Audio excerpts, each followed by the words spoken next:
മതത്തിനു വേണ്ടി മനുഷ്യനെ കൊല്ലുന്നവരുടെ കേന്ദ്രമായി പാകിസ്ഥാൻ മാറിയെന്ന് അസദുദ്ദീൻ ഒവൈസി. സർവകക്ഷി പ്രതിനിധി സംഘത്തിന്റെ ഭാഗമായി അൾജീരിയ സന്ദർശിക്കുന്ന വേളയിലാണ് ഒവൈസി നിലപാട് വ്യക്തമാക്കിയിരിക്കുന്നത്.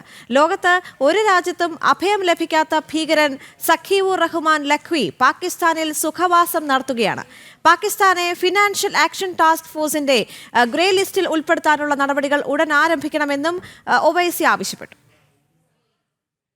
And in fact, there was this one terrorist called Zakir Rahman Lakhvi. No country in the world will allow a terrorist who's facing a terror charge. He gave birth to a son while sitting in a prison. So when Pakistan was put in grey list, immediately the trial progressed. There was one mastermind of 2611 called Sajid Mir. He was the main brain behind of telling David Headley to change his name from Dawood to David Headley. Pakistan was denying the Indian investigators that no, Sajid Mir is dead. There was an important meeting in Germany. Pakistan came forward and said, yes, Sajid Mir is alive. So dead people become alive in Pakistan only because of FATF grey list. National ഡെസ്കിൽ നിന്ന് ഐസൻ ജോസ് കൂടി ചേരുകയാണ്. ഐസൻ, ഒവൈസി പറഞ്ഞു വെക്കുന്നത് ഇനിയും ഭീകരതയെ promote ചെയ്യാൻ IMF-ൽ നിന്നടക്കം fund നൽകി സഹായിക്കരുത് എന്ന് തന്നെയാണ് അല്ലേ? ദേവിക, തീർച്ചയായും IMF-ൽ നിന്ന് ഫണ്ട് ലഭ്യമാക്കുന്നത് ഭീകരതയ്ക്ക് അനുകൂലമായി അല്ലെങ്കിൽ ഭീകരതയ്ക്ക് വേണ്ടി ഉപയോഗിക്കുകയാണ് പാകിസ്ഥാൻ എന്ന ആരോപണം വളരെ കൃത്യമായി മുന്നോട്ട് വന്നിരുന്നു. നമുക്കറിയാവുന്നതാണ്, ഒവൈസി ഭാരതത്തിലും അതുപോലെ തന്നെ സർവകക്ഷി ഡെലിഗേഷൻ്റെ ഭാഗമായി വിദേശ രാജ്യങ്ങൾ സന്ദർശിച്ചപ്പോഴും ഇക്കാര്യം വളരെ കൃത്യമായി പറയുകയും ചെയ്യുന്നുണ്ട്. അതായത് ഫിനാൻഷ്യൽ ആക്ഷൻ ടാസ്ക് ഫോഴ്സിൻ്റെ ഗ്രേ ലിസ്റ്റിലേക്ക് വീണ്ടും ഉൾപ്പെടുത്തേണ്ടതുണ്ട് പാകിസ്ഥാനെ എന്ന് വളരെ കൃത്യമായി അദ്ദേഹം പറയുന്നുണ്ട്.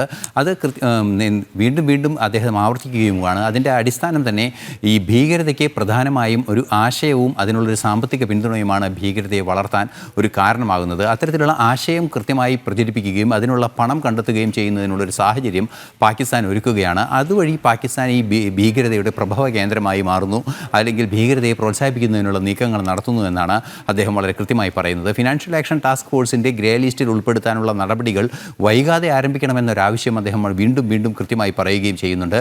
മറ്റു സുപ്രധാനമായ കാര്യങ്ങൾ അദ്ദേഹം പറഞ്ഞത്, സഖീവുർ റഹ്മാൻ ലഖ്വി എന്ന് പറയുന്ന ഒരു ഭീകരൻ, അത് ലോകത്ത് ഒരു രാജ്യങ്ങളിലും UN അംഗീകരിച്ച ഒരു രാജ്യങ്ങളിലും പ്രവേശനാനുമതിയില്ലാത്ത ഒരു വ്യക്തിയാണ് അദ്ദേഹം. അദ്ദേഹത്തിനെ ആ ഭീകരനെ അഭയം നൽകിയിരിക്കുന്നത് പാകിസ്ഥാനിലാണ്. അത്തരത്തിൽ ഭീകരന് അഭയം നൽകുന്ന ഒരു നിലപാട് പാകിസ്ഥാൻ്റെ ഭാഗത്തു നിന്നുണ്ടാകുന്നു. അതുപോലെ തന്നെ സാജിദ് മീർ ജീവിച്ചിരിക്കുന്നു എന്ന ഒരു റിപ്പോർട്ട് അല്ലെങ്കിൽ ഒരു നിലപാട് ജർമ്മനിയിലെ ഒരു ഔദ്യോഗിക യോഗത്തിൽ പാകിസ്ഥാൻ നിലപാട് വ്യക്തമാക്കുന്നു. അത്തരത്തിൽ അതായത് ഫിനാൻഷ്യൽ ആക്ഷൻ ടാസ്ക് ഫോഴ്സിൻ്റെ കണക്കുകളിൽ മരിച്ചു എന്ന് പറയുന്ന മനുഷ്യൻ ഇന്നിപ്പോൾ ജീവിച്ചിരിക്കുന്നു എന്ന് പാകിസ്ഥാൻ തന്നെ പറയുന്ന ഒരു സാഹചര്യമുണ്ട്. അത്തരത്തിൽ ഒരു വൈരുദ്ധ്യങ്ങൾ നിറഞ്ഞ നിലപാടുകൾ പാകിസ്ഥാൻ്റെ ഔദ്യോഗിക രംഗത്തു നിന്ന് പോലും ഭീകരതയെ അനുകൂലിക്കുന്നതിനും പ്രീണിപ്പിക്കുന്നതിനും വേണ്ടി ഉണ്ടാകുന്നു എന്നതാണ് കൃത്യമായും അദ്ദേഹം മുന്നോട്ട് വയ്ക്കുന്നത്. ഭീകരതയെ പിന്തുണയ്ക്കുന്ന ഈ സ്വഭാവങ്ങളെ അടിയന്തരമായി ചെറുക്കേണ്ടതുണ്ട്. ഫിനാൻഷ്യൽ ആക്ഷൻ ടാസ്ക് ഫോഴ്സിൻ്റെ ഗ്രേ ലിസ്റ്റിലായിരുന്ന വേളയിൽ ഇത്തരത്തിലുള്ള ഭീകരാക്രമണങ്ങൾ താരതമ്യേന കുറവായിരുന്നു. പൂർണ്ണമായും നിർത്തലാക്കാൻ സാധിച്ചില്ലെങ്കിലും അത് കുറയുന്നൊരു സാഹചര്യം നേരിട്ട് കാണാൻ സാധിച്ചിരുന്നു. അതുകൊണ്ട് തന്നെ അടിയന്തരമായി ഗ്രേ ലിസ്റ്റിലേക്ക് മാറ്റണമെന്ന നിലപാടാണ് അസദുദ്ദീൻ ഒവൈസി ലോകരാഷ്ട്രങ്ങളുടെ മുന്നിൽ വയ്ക്കുന്നത്. തീർച്ചയായും നമുക്കറിയാവുന്നതാണ്, നേരത്തെ മാസങ്ങൾക്ക് മുമ്പാണ് ഗ്രേ ലിസ്റ്റിൽ നിന്നും പാകിസ്ഥാനെ ഒഴിവാക്കി കളഞ്ഞത്. അതായത് ഭീകരതയ്ക്കും അതുപോലെ തന്നെ കള്ളപ്പണത്തിനും പിന്തുണ നൽകുന്ന ഒരു സാഹചര്യം ഉണ്ട് എന്ന് തിരിച്ചറിഞ്ഞതുകൊണ്ട് ഗ്രേ ലിസ്റ്റിൽ ഉൾപ്പെടുത്തുകയായിരുന്നു. പിന്നീട് ഗ്രേ ലിസ്റ്റിൽ നിന്ന് ചില മാനദണ്ഡങ്ങൾ പാലിച്ചതിൻ്റെ ഭാഗമായി ഒഴിവാക്കപ്പെടുകയും ചെയ്തു. പക്ഷേ തെറ്റായ രീതിയിൽ ഫിനാൻഷ്യൽ ആക്ഷൻ ടാസ്ക് ഫോഴ്സിനെ തെറ്റിദ്ധരിപ്പിച്ചാണ് ഗ്രേ ലിസ്റ്റിൽ നിന്ന് മാറിയതെന്ന് കൃത്യമായ ആരോപണം ലോകം മുഴുവൻ ഉയരുന്നൊരു സാഹചര്യവുമുണ്ട് ഉണ്ടായിരുന്നു. ആ ഒരു സാഹചര്യത്തിൽ കൂടിയാണ് ഫിനാൻഷ്യൽ ആക്ഷൻ ടാസ്ക് ഫോഴ്സിൻ്റെ കർശനമായ നടപടി ഉടൻ ആരംഭിക്കണമെന്ന ആവശ്യം ഒവൈസി അൾജീരിയയിൽ ആവശ്യപ്പെടുകയും ചെയ്തത്.